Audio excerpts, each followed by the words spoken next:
OBC समाजावर कोणताही अन्याय होणार नाही असं देवेंद्र फडणवीस यांनी स्पष्ट केलंय। पाहुयात ते आणखी काय म्हणाले। अथॉरिटी पर जेएनपीए पर देश का सबसे बड़ा कंटेनर कार्गो का टर्मिनल आज उद्घाटित हुआ है।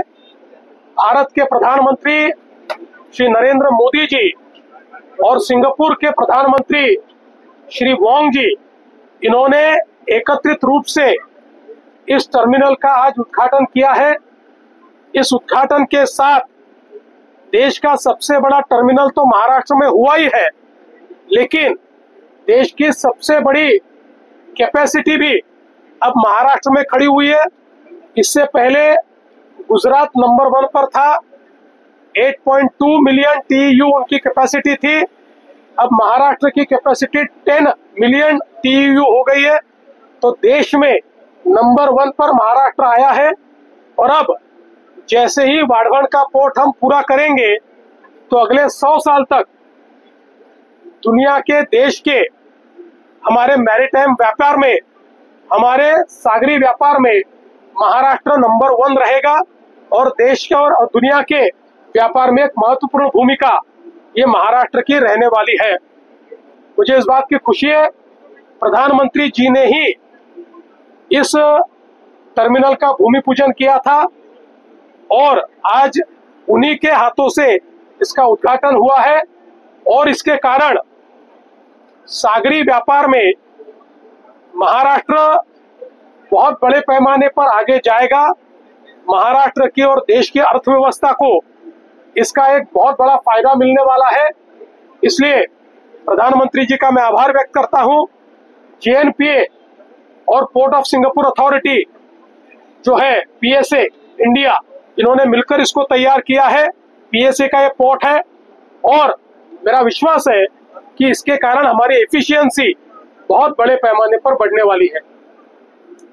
कल भारत की GST काउंसिल ने GST में जो सेकंड जनरेशन रिफॉर्म्स किए हैं उसके लिए प्रधानमंत्री श्री नरेंद्र मोदी जी का मैं आभार व्यक्त करता हूं और GST काउंसिल को बहुत बहुत बधाई देता हूं। जिस समय GST का कानून आया तो लोग कहते थे नुकसान होगा, देश में एक टैक्स नहीं हो सकता। देश में एक टैक्स भी आया और एक अप्रत्याशित इस प्रकार का टैक्स कलेक्शन भी देश ने देखा। और इस कलेक्शन में पहले साल से नंबर 1 पर महाराष्ट्र रहा। तब से लेकर आज तक इस महीने का भी जो कलेक्शन आया है उसमें महाराष्ट्र ही नंबर 1 पर है। और अब आवश्यकता थी सेकंड जनरेशन रिफॉर्म्स की। प्रधानमंत्री जी ने बहुत हिम्मत के साथ देश को सेकंड जनरेशन रिफॉर्म्स दिए हैं। इसके कारण कंज्यूमर पर जो टैक्स का बर्डन है वो कम हो रहा है।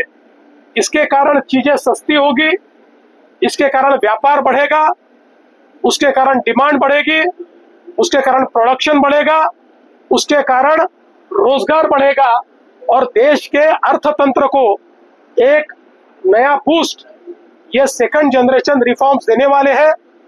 और इतिहास में ऐसा बहुत कम देखा गया है कि इनडायरेक्ट टैक्सेस को इस तरीके से कम किया जाना यह अप्रत्याशित है, लेकिन मोदी जी इस प्रकार के निर्णय लेते हैं और देश को आगे ले जाते हैं।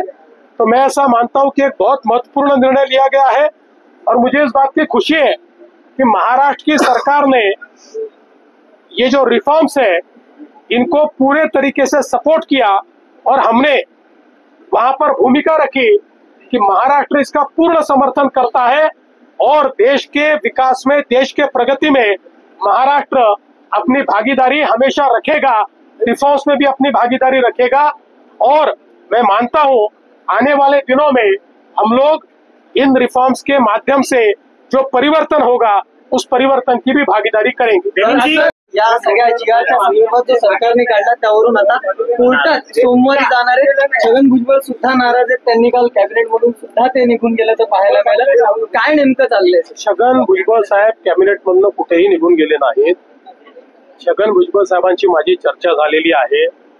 मी त्यांना आश्वस्त केलेला आहे, हा जो काही GR आपण काढलेला आहे त्याच्याने ओबीसी समाजावर कुठलाही परिणाम नाही. हा सरसकट GR नाही, हा पुराव्याचाच GR आहे. फक्त मराठवाड्यामध्ये इंग्रजांचं राज्य नव्हतं, मराठवाड्यामध्ये निजामाचं राज्य होतं.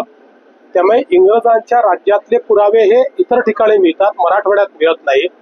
मराठवाड्यातले पुरावे हे निजामाकडे म्हणजे हैदराबाद गॅझेटमध्ये मिळतात.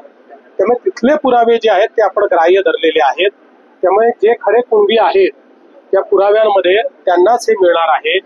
आणि मला असं वाटतं की यातनं एक प्रकारे जे काही खरे हक्कदार आहेत त्यांना मिळणार आहे, पण कोणालाही खोटेपणा करता येणार नाही अशा प्रकारचा हा GR असल्यामुळे अनेक ओबीसी संघटनांनी याचं स्वागत केलेलं आहे. अनेकांनी त्यातलं आता आमच्या मनामध्ये शंका नाही असंही सांगितलंय. मला असं वाटतं की भुजबळ साहेबांच्या मनातली शंका आम्ही दूर करू, इतरांच्या मनातली शंका दूर करू. एक गोष्ट ओबीसी नेत्यांना देखील माहिती आहे की जोपर्यंत हे राज्य आहे तोपर्यंत ओबीसीवर अन्याय होऊ शकत नाही. जोपर्यंत हे राज्य आहे तोपर्यंत एका समाजाचा काढून दुसऱ्याला देण्याचा विचार होऊ शकत नाही. आम्ही मराठ्यांचं मराठ्यांना देणार, ओबीसींचं ओबीसींना देणार आणि ज्यांना खरा अधिकार आहे त्यांना ते देणार. कोणाचं काढून कोणाला देणार नाही. दोन समाजाला एकमेकासमोर कधीच आणणार नाही. जीएसटी काउन्सिलने जे रिफॉर्म्स केलेले आहेत त्याचं आम्ही स्वागत करतो. देशाचे प्रधानमंत्री नरेंद्र मोदीजी यांच्या दूरदृष्टीने वन नेशन वन टॅक्सच्या रूपानं जीएसटी सुरू झाला. जीएसटी सुरू झाल्यापासनं देशामध्ये जीएसटीचा लीडर महाराष्ट्र राहिलेला आहे. महाराष्ट्र सर्वात जास्त जीएसटीत कॉन्ट्रीब्यूट करतो आहे. महाराष्ट्राने जबरदस्त जीएसटीचा ग्रोथ रेट राखलेला आहे. याही महिन्यामध्ये सर्वाधिक कलेक्शन महाराष्ट्राने केलेलं आहे. आणि ज्यावेळी सेकंड जनरेशन रिफॉर्म्स हे आणण्याचं प्रधानमंत्री मोदयांनी घोषित केलं, हे जे काही रिफॉर्म्स आहेत हे अत्यंत महत्वाचे आहेत. कारण काही स्लॅब्स काढून टाकण्यात आलेले आहेत आणि बहुतांश गोष्टी या खालच्या स्लॅबमध्ये आणण्यात आलेल्या आहेत. म्हणजे एक प्रकारे लोकांवरचं जीएसटीचं बर्डन हे कमी करण्याचं काम हे मोदीजींनी केलंय. देशाच्या इतिहासात असं फार कमी होतं की अशा प्रकारचे जे काही इनडायरेक्ट टॅक्सेस असतात त्या टॅक्सेसमध्ये इतका मोठा स्वीपिंग रिफॉर्म हा शक्यतोवर पाहायला मिळत नाही. पण तो मोदीजींनी केला आणि त्याला काल जीएसटी काउन्सिलने मान्यता दिली. आणि मला सांगताना आनंद वाटतो, महाराष्ट्राने या रिफॉर्म्सचं जीएसटी काउन्सिलमध्ये पूर्ण समर्थन केलं. आणि ज्यावेळी जीएसटी रोल आउट झाला त्यावेळी लोक म्हणायचे की अडचण होईल, पण ती झाली नाही. आताही मला विश्वास आहे की याच्यामुळे व्यापाराला खूप मोठ्या प्रमाणात फायदा होईल, व्यापार बूस्ट होईल, नवीन रोजगार निर्मिती होईल, लोकांवरचा बोजा कमी होईल आणि अर्थव्यवस्थेला प्रचंड मोठी चालना मिळेल. आणि म्हणून हे सेकंड जनरेशन रिफॉर्म्स करण्याकरता मी प्रधानमंत्री नरेंद्र मोदीजी यांचे मनापासून आभार मानतो. आज एक बहुत ही ऐतिहासिक दिवस है. या सगळ्या जिगाच्या संदर्भात जो सरकारने काढला त्यावरून आता कोर्टात सोमवारी जाणारे छगन भुजबळ सुद्धा नाराज आहेत. त्यांनी काल कॅबिनेट मधून सुद्धा ते निघून गेल्याचं पाहायला मिळालं. काय नेमकं चाललंय? छगन भुजबळ साहेब कॅबिनेट मधून कुठेही निघून गेले नाहीत. छगन भुजबळ साहेबांची माझी चर्चा झालेली आहे. मी त्यांना आश्वस्त केलेलं आहे, हा जो काही GR आपण काढलेला आहे त्याच्याने ओबीसी समाजावर कुठलाही परिणाम नाही. हा सरसकट GR नाही, हा पुराव्याचाच GR आहे. फक्त मराठवाड्यामध्ये इंग्रजांचं राज्य नव्हतं, मराठवाड्यामध्ये निजामाचं राज्य होतं. त्यामुळे इंग्रजांच्या राज्यातले पुरावे हे इतर ठिकाणी मिळतात, मराठवाड्यात मिळत नाही. मराठवाड्यातले पुरावे हे निजामाकडे म्हणजे हैदराबाद गॅझेटमध्ये मिळतात. त्यामुळे तिथले पुरावे जे आहेत ते आपण ग्राह्य धरलेले आहेत. त्यामुळे जे खरे कुणबी आहेत त्या पुराव्यांमध्ये त्यांनाच हे मिळणार आहे.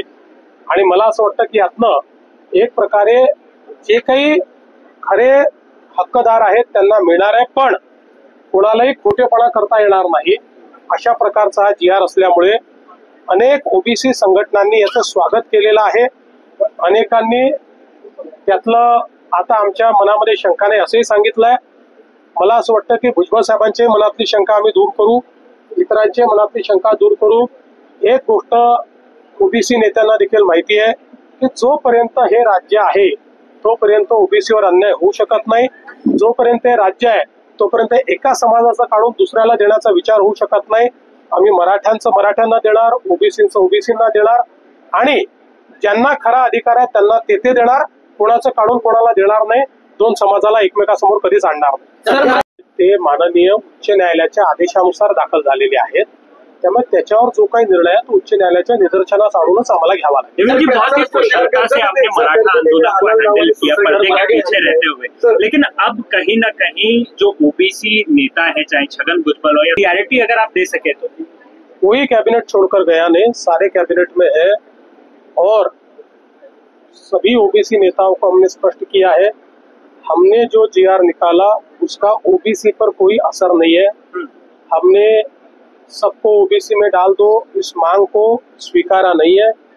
हमने जिनके पास वैलिड एविडेंस है उन्हीं को ओबीसी में आने का हम लोगों ने एक जरिया तैयार किया है. और सबसे बड़ी बात यह है कि राष्ट्रीय ओबीसी महासंघ ने हमारे GR को पूरा इंटरप्रेट करने के बाद ये कहा है कि इससे ओबीसी के ऊपर कोई असर होता नहीं है. उन्होंने इसके ऊपर अपनी भूमिका स्पष्ट की है. भुजबल साहब से भी मेरी चर्चा हुई है, मैंने उनको भी यह समझाया है और मुझे लगता है कि सारे ओबीसी नेता इसको मान्यता देंगे.